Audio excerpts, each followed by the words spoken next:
The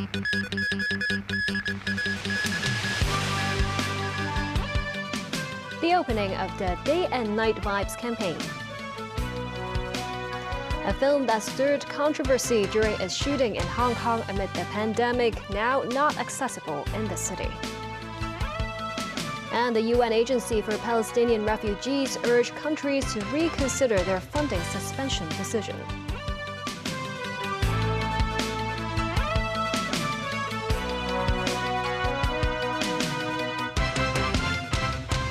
Hello and welcome to TVB News.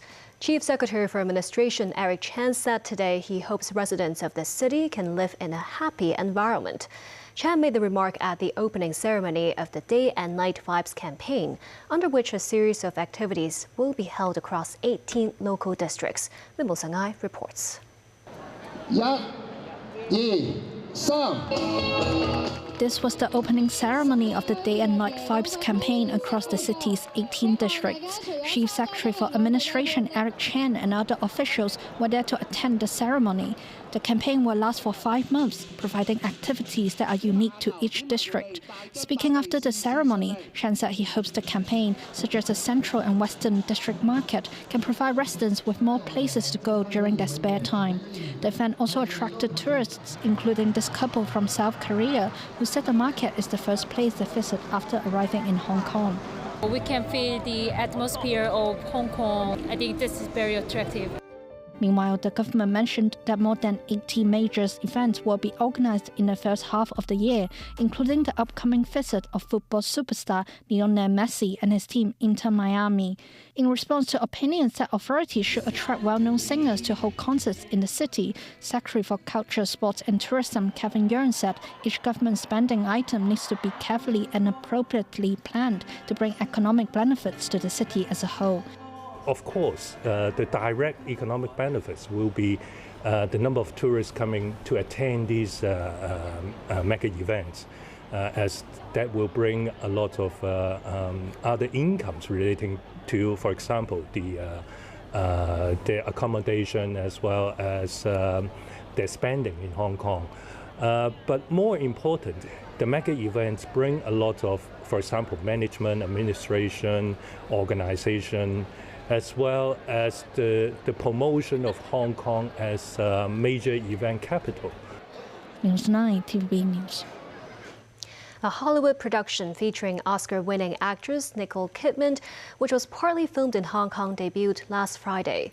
The series is not accessible in the SAR. The Amazon TV series was also embroiled in controversy 2.5 years ago after quarantine-free arrangements were granted to the lead actress, sparking concerns over potential loopholes in the city's anti-pandemic efforts. Another concern after its release, alleged political elements in some scenes. In August 2021, at the height of the COVID pandemic, Hollywood star Nicole Kidman was spotted filming around Hong Kong for Amazon TV series Expats.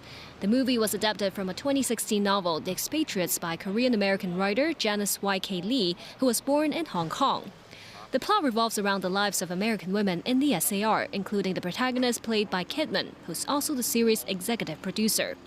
But controversy ensued after the star was found to have been granted exemption from the city's COVID quarantine. The government at the time said the shoot would be helpful to Hong Kong's economic development. Some film critics described the Hong Kong life in Expats as tragic, lonely and boring, having stripped Hong Kong of its best features. Another question was on the possible political elements. Slogans that read, "I want real universal suffrage," could be seen around the film sets. The trailer of Expats also features suspected footage from the 2014 Occupy Central movement. The series was out last Friday on Amazon Prime Video, but Hong Kong viewers could not access the show. Some lawmakers said the SAR government should step up the vetting process before offering assistance for the filming crew. Whenever the government provide any kind of convenience or leeway for any commercial crew for any purpose to come to Hong Kong, I felt like it has to be in the benefit of the Hong Kong city, Hong Kong's image. Now, the problem with this movie is that it depicted a scene from 2014 where Occupy Central was taking place. So one has to question, why did Hong Kong government provide any kind of convenience for their crew to come to Hong Kong to make this movie in the first place? Tanky Tin, spokesperson for the Federation of Hong Kong Filmmakers, meanwhile said Hong Kong was a filming location for some Hollywood movies before, and they did bring economic benefits to the city. He says such access restriction and viewing is rare in Hong Kong, but it's likely the series investors and production company are not clear about Hong Kong laws and try to minimize the risks. The Culture, Sports and Tourism Bureau said authorities provided on-location shooting assistance to the filming crew for more than a year, which involved some 200 crew members. The Bureau added the on-site film shooting offered opportunities for local crew to take part in international film and television productions. Secretary for Labour and Welfare Chris Sun said the government has asked charity group Yan Oi Tong to submit a report over a suspected case of child abuse involving a 9-month-old baby girl. The infant remains in critical condition and is undergoing treatment in the pediatric intensive care unit at Tuen Mun Hospital. The baby girl's community babysitter was arrested in connection with the case.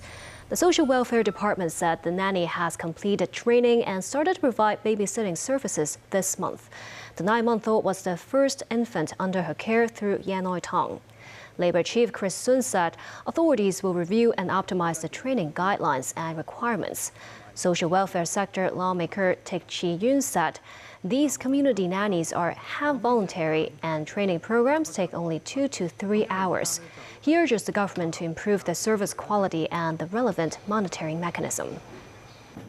Swiss commodities trader Trafigura said it is assessing the security risks of further Red Sea voyages after firefighters put out a blaze on a tanker attacked by Yemen's Houthi rebel group on Friday.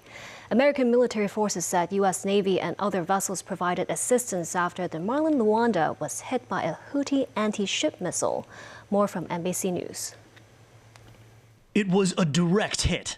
Missiles fired by the Houthis, a Yemeni rebel group backed by Iran, lit up the Marlin Luanda tanker ship in the Gulf of Aden. According to the French Navy, whose ships were among the rescuers, the blaze took 20 hours to put out. The Indian Navy also pitched in, drawing praise from the ship's captain. We had actually lost the hope that we won't be able to fight this fire, but these guys were really tough. Incredibly, the ship's operator, Trafigura, said no one was killed or injured, and it's now sailing toward a safe harbor. The Houthis called the attack vindication of the oppressed Palestinian people and a response to British and American aggression, and vowed to continue their strikes against commercial shipping until Israel halts its operations in the Gaza Strip. Early on Saturday, the U.S. fired back. America's CENTCOM said this morning's strike destroyed a Houthi anti-ship missile. The American and British navies have pounded Houthi targets for more than 2 weeks, they say, to protect international shipping. The White House addressed the operation earlier this week. Whether it's ashore or knocking their stuff out of the sky when it's on the way to these ships like we did this morning, it's about self-defense. There's no double standard here. But many shipping companies have already diverted, avoiding the Red Sea and taking the much longer route around the Cape of Good Hope, as Israel's war in the Gaza Strip echoes far beyond its borders. Matt Bradley, NBC News, Tel Aviv. The U.S. and Iraq held a first session of formal talks on Saturday in Baghdad, aimed at winding down the mission of a U.S.-led military coalition formed to help fight the Islamic State group in Iraq. Iraq said in a statement that Prime Minister Mohammed Shia al-Sudani has sponsored the launch of the first round of talks without giving further details.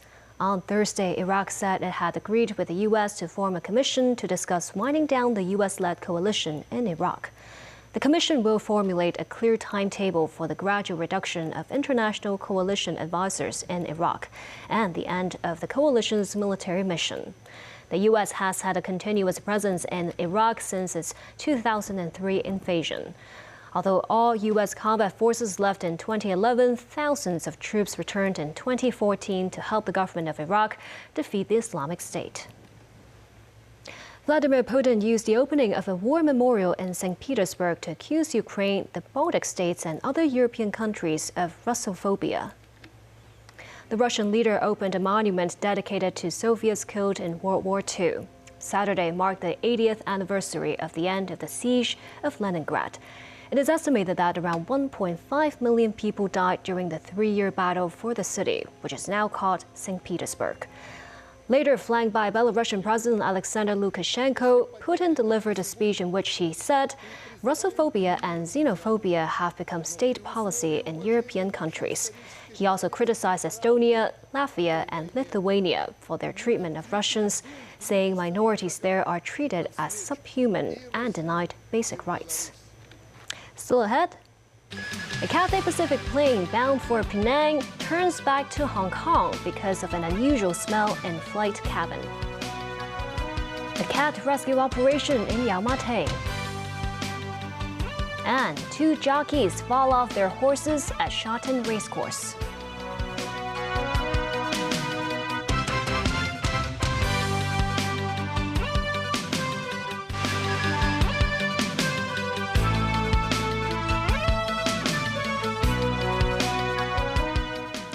A Cathay Pacific plane bound for Penang in Malaysia had to turn back to Hong Kong International Airport after an odor was detected in the flight cabin soon after takeoff.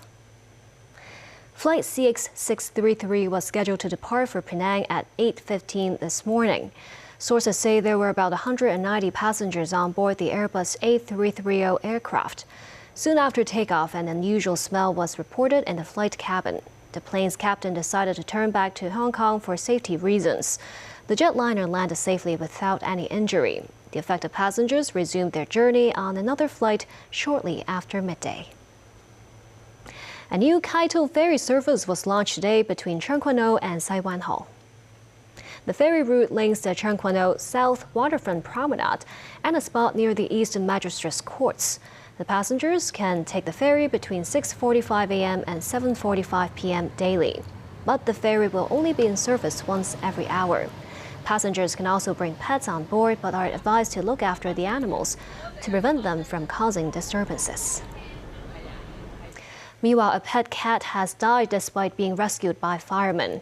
The cat was suspected of being trapped between a drain pipe and the wall of a building in Yau Ma Tei.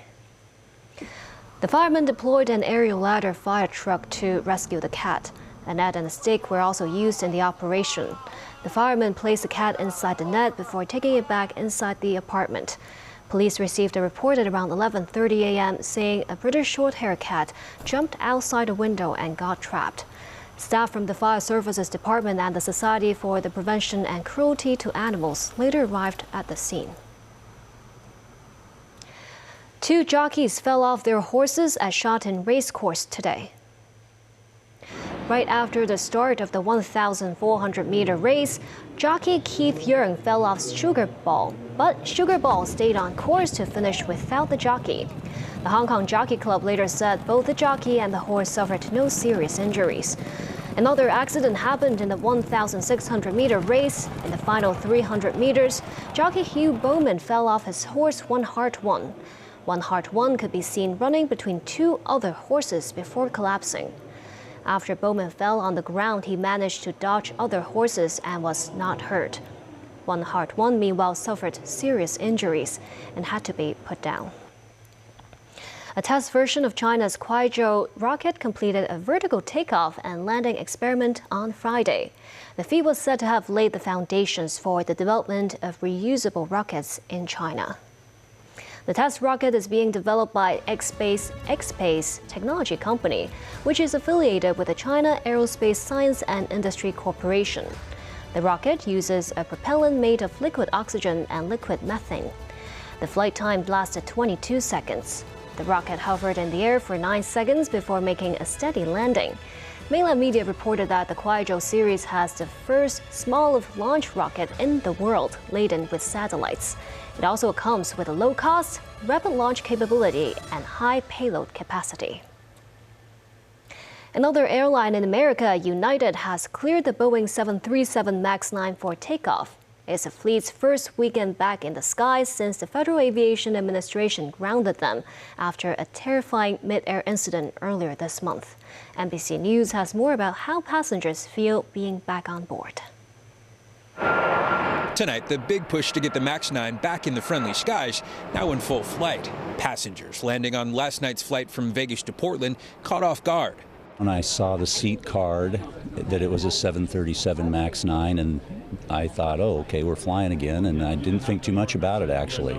Alaska putting them back in the air 3 weeks after that door plug on Flight 1282 blew out over Portland, with some passengers showing apprehension. I would have asked to change to another flight.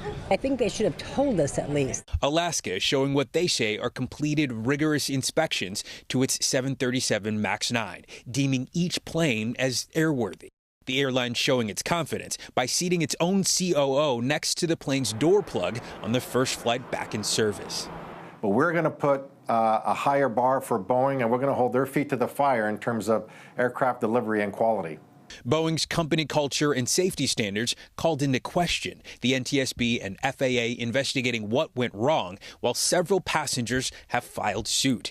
Thursday, Boeing stopped all 737 MAX production to focus on quality control. In a message to employees, the company's CEO saying our long-term focus is on improving our quality so that we can regain the confidence of our customers. We own these issues and we'll make them right. All of this as more passengers put their trust and their lives in vows to maintain sky-high expectations. And that's the news. Thank you for watching.